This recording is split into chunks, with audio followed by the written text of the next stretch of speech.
ತೇಜಸ್ವಿ ಸೂರ್ಯ ಅವರು ಲಾಸ್ಟ್ 7 ಲಕ್ಷ ಮತದಿಂದ ಗೆದ್ದಿದ್ದಾರೆ. ಇದು ಬೆಂಗಳೂರು ಸೌತ್ ಬಂದ್ಬಿಟ್ಟು ಆಂಟಿ ಕಾಂಗ್ರೆಸ್. ಈ ಸಲ ಚೇಂಜ್ ಆಗ್ತಾರೆ ಕಾಂಗ್ರೆಸ್. ಇಲ್ಲಿ ತೇಜಸ್ವಿ ಸೂರ್ಯನ ಗೆಲ್ಲೋದು. ಕೋವಿಡ್ ಬಂದಾಗ ತೇಜಸ್ವಿ ಸೂರ್ಯ ಬಹಳಷ್ಟು ಕೆಲಸಗಳು ಮಾಡಿದ್ದಾರೆ. ಏನು ಕೆಲಸ ಮಾಡಿಲ್ಲ, ಅವ್ರು ಏನು ಮಾಡ್ತಾರೆ, ಎಲ್ಲ ಹಿಂದುತ್ವ ಅನ್ಕೋತಾರೆ ಎಲ್ಲ. ನೀವೇ ಯೂಸ್ ಮಾಡಿದ್ರಿ ಒಂದು ಪದ ಆಂಟಿ ಕಾಂಗ್ರೆಸ್ ಅಂತ ಹೇಳಿ. ಏನಕ್ಕೆ ಸರ್ ಹಂಗಾಗಿರೋದಕ್ಕೆ ಏನು ಕಾರಣ? ಮೊದಲಿಂದಾನು ಇಲ್ಲಿ ಕಾಂಗ್ರೆಸ್ ವಿರುದ್ಧನೇ. ಇಲ್ಲಿ MP ಎಲೆಕ್ಷನ್ ಬರ್ತಾ ಇದೆ. ಇಲ್ಲಿ ದಕ್ಷಿಣದಲ್ಲಿ ತೇಜಸ್ವಿ ಸೂರ್ಯ ಅವ್ರದ್ದೇ ಫುಲ್ ಪ್ರಭಾವ. ಸೊ ಇದ್ರ ಬಗ್ಗೆ ಏನು ಹೇಳ್ತೀರಾ? ತೇಜಸ್ವಿ ಸೂರ್ಯ ಅವರು ಲಾಸ್ಟ್ 7 ಲಕ್ಷ ಮತದಿಂದ ಗೆದ್ದಿದ್ದಾರೆ.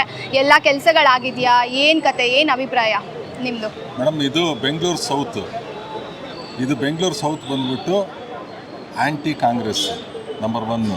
30 ವರ್ಷದಿಂದ ಹಿಸ್ಟ್ರಿ ತಗೊಂಡ್ರೆ TR ಶಾಮಣ್ಣ, KS ಹೆಗ್ಡೆ, ಕಾಂಗ್ರೆಸ್ ಕಡೆಯಿಂದನೂ ಯಾರೂ ಗೆದ್ದಿಲ್ಲ. From the past 6 elections, MP elections anti Congress. ಇಲ್ಲಿ ತೇಜಸ್ವಿ ಸೂರ್ಯನೇ ಗೆಲ್ಲೋದು. ತೇಜಸ್ವಿ ಸೂರ್ಯ ಒಳ್ಳೆ ಕೆಲಸನೂ ಮಾಡಿಕೊಟ್ಟಿದ್ದಾರೆ ಇಲ್ಲಿ ಈ ಕಾನ್ಸ್ಟಿಟ್ಯೂನ್ಸಿಗೆ. ಆಮೇಲೆ ಈ ಕೋವಿಡ್ ಬಂದಾಗ ತೇಜಸ್ವಿ ಸೂರ್ಯ ಬಹಳಷ್ಟು ಕೆಲಸಗಳು ಮಾಡಿದ್ದಾರೆ ಈ ಕಾನ್ಸ್ಟಿಟ್ಯೂನ್ಸಿಗೆ. ಆದ್ದರಿಂದ ಅವರೇ ಬರೋದು, ತೇಜಸ್ವಿ ಸೂರ್ಯನೇ ಬರೋದು ಅಂತ ನಾನು ಹೇಳ್ತಾ ಇದ್ದೀನಿ. ನೀವೇ ಯೂಸ್ ಮಾಡಿದ್ರಿ ಒಂದು ಪದ ಆಂಟಿ ಕಾಂಗ್ರೆಸ್ ಅಂತ ಹೇಳಿ. ಏನಕ್ಕೆ ಸರ್ ಹಂಗಾಗಿರೋದಕ್ಕೆ ಏನು ಕಾರಣ? ಮೊದಲಿಂದಾನು ಇಲ್ಲಿ ಕಾಂಗ್ರೆಸ್ ವಿರುದ್ಧನೇ. ಇಲ್ಲಿ ಯಾಕೆ ಅಂತ ಹೇಳಿದ್ರೆ ಈ ಕಾನ್ಸ್ಟಿಟ್ಯೂನ್ಸಿಯಲ್ಲಿ majority of the voters educated voters ಜಾಸ್ತಿ ಇದ್ದಾರೆ.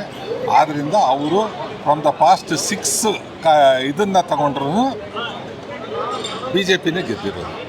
ಅನಂತಕುಮಾರ್ ಸಾಹೇಬ್ರು ಗೆದ್ದರು. ಅನಂತಕುಮಾರ್ 5 ಸರ್ತಿ ಗೆದ್ದರು. ನಂತರ ಈಗ ತೇಜಸ್ವಿ ಸೂರ್ಯ 100% ಗೆಲ್ತಾರೆ ಅಂತ ನಮ್ಮೆಲ್ಲರ ಊಹಾಭಾವ. ನಿಮಗೂ ಅದೇ ಇಷ್ಟ? ಅದೇ ಇಷ್ಟ. ಓಕೆ, ಎಲ್ಲ ತುಂಬ ಚೆನ್ನಾಗಿ ಕೆಲಸ ಮಾಡಿದ್ದಾರೆ ಇಲ್ಲಿ. ಮಾಡಿದ್ದಾರೆ ಮೇಡಮ್. ಓಕೆ ಸರ್, ಇವಾಗ ನಮ್ಮ ರಾಜ್ಯದಲ್ಲಿ ತಗೊಂಡ್ರೆ ಕಾಂಗ್ರೆಸ್ ಗೆದ್ದಿರೋದು ಪಕ್ಷ.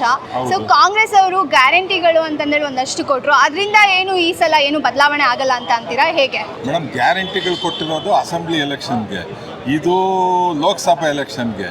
ಪ್ರತಿ ಸ್ಟೇಟಲ್ಲೂ ಅಸೆಂಬ್ಲಿ ಎಲೆಕ್ಷನ್ಗೂ ಲೋಕಸಭಾ ಎಲೆಕ್ಷನ್ಗೂ ಡಿಫ್ರೆನ್ಸ್ ಇರುತ್ತೆ. ಅಸೆಂಬ್ಲಿ ಎಲೆಕ್ಷನ್ಗೆ ಅವರು ವೋಟ್ ಹಾಕಿರ್ಬೋದು, ಬಟ್ ರೇಟಿಂಗ್ ತಗೊಂಡಾಗ ಯಾವುದೇ ಚಾನಲ್ದು ರೇಟಿಂಗ್ ತಗೊಂಡಾಗ್ಲೂ ಮೋದಿ ಬಗ್ಗೆ ಇದೆ, 76% ಇದೆ. ಆದ್ದರಿಂದ ಲೋಕಸಭಾ ಎಲೆಕ್ಷನ್ನಲ್ಲಿ BJPಗೆ ನಂಬರ್ ಆಫ್ ಸೀಟ್ಸು ಜಾಸ್ತಿ ಬರುತ್ತೆ ಅಂತ ನಮ್ಮೆಲ್ಲರ. ಮೋದಿ ಅವ್ರ ಬಗ್ಗೆ ಏನು ಹೇಳ್ತೀರಾ ಸರ್? ಮೋದಿ ಅವ್ರ ಬಗ್ಗೆ ಅದು ಇಂಟರ್ನ್ಯಾಷನಲ್ ಲೆವೆಲಲ್ಲೂ ಇದೆ, 76% ಇದೆ. ನಿಮ್ಮಂಥ ಅವರು ಚಾನಲ್ಸ್ ಎಲ್ಲನೂ ಕೊಡೋದ್ರಿಂದ 78% ಆಗೋ ಚಾನ್ಸಸ್ಸು ಜಾಸ್ತಿ ಇದೆ.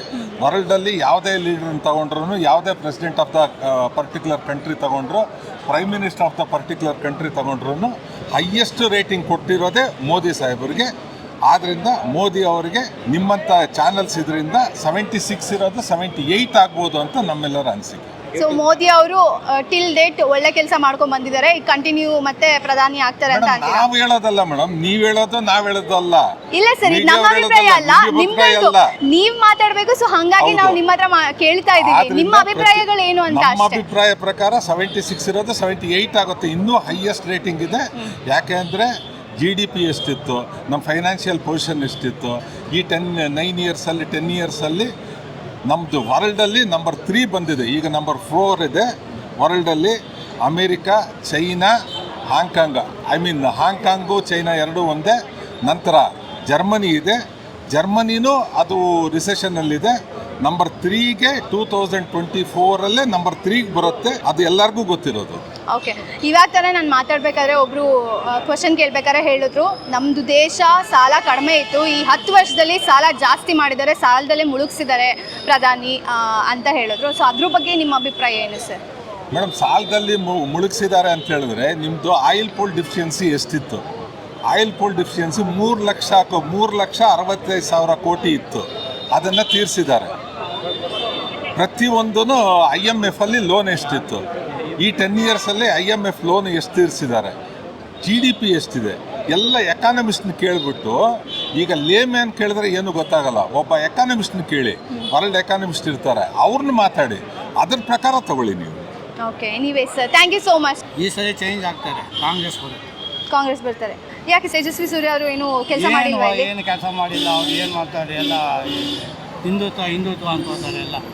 ಅವ್ರು ಅದೇ ಕೆಲಸ, ಇನ್ಯಾವುದೂ ಇಲ್ಲ, ಬೇರೆ ಯಾವುದು. ಏನು ಮಾಡಿದ್ದಾರೆ ಹೇಳಿ, ಏನು ಮಾಡಿಲ್ಲ, ಒಂದು ತಲೆನೇ ಹಾಕಲ್ಲ ಅವ್ರು ಯಾವ ಕಡೆ ಒಂದೇನಾದರೂ ಎಕ್ಸಾಂಪಲ್ ಹೇಳ್ಬೋದಾ ಯಾವ ಕೆಲಸ ಆಗಿಲ್ಲ ಅಂತ? ಯಾವ ಕೆಲಸನೂ ಆಗಿಲ್ಲ ಬಿಡಿ. ಅದೇ ಸರ್, ಏನಾದರೂ ಒಂದು ಎಕ್ಸಾಂಪಲ್ ಹೇಳಿ. ಇದು ಏನಾಗಿದೆ ಅಂದರೆ ಸುಮಾರು ವರ್ಷದಿಂದ ಸುಮಾರು 25 ಇಯರ್ಸಿಂದ ನಾವು ಇಲ್ಲಿ ಬರೀ BJPಯಿಂದ ಆಯ್ಕೆ ಆಗಿರೋರನ್ನ ನೋಡಿದ್ವಿ.